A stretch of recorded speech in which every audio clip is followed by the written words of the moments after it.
Nagkaroon na nga sana mga idol ang Los Angeles Lakers ng tsansang makahabol, makalamang pa sa bakbakan laban sa OKC Thunder nang magkaroon sila ng third quarter run. Sa kasamaang palad, kinapos lamang sila sa dulo matapos silang matalo 110-119 kung saan nasayang dito ang nagawang effort ni LeBron James na nagtala ng 22 points at si Marcus Smart na merong 19 points kasama si Austin Reeves 16 points off the bench. Wala sila ditong nagawa matapos silang outplayed ng OKC Thunder sa clutch sa pangunguna ni Jalen Williams na gumawa ng 23 points at siyang nagselyo ng panalo gamit ang clutch shot.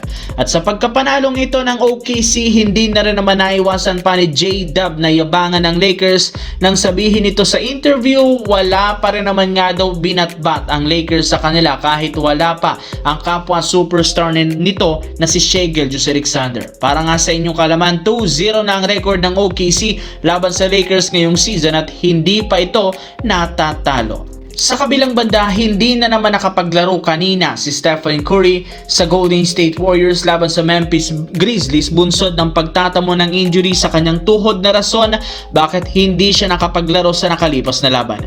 At base sa pinakahuling inilabas na balita ni Shams ng ESPN, inaasahan na mawawala pa rin ito sa mga susunod nilang laro hanggang sa All-Star Weekend.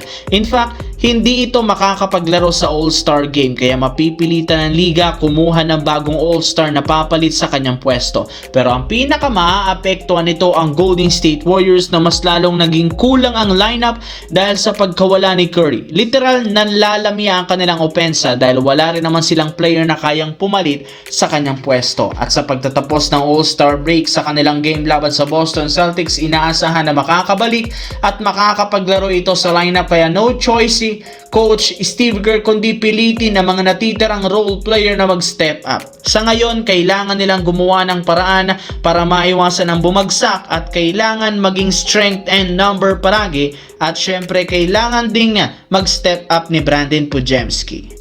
Sa kabilang banda, kinumpirma nga ni Shams Charania ng ESPN na pumirma na ng kontrata si Cam Thomas sa Milwaukee Bucks makalipas ang ilang araw mula nang ma-waive ito ng Brooklyn Nets.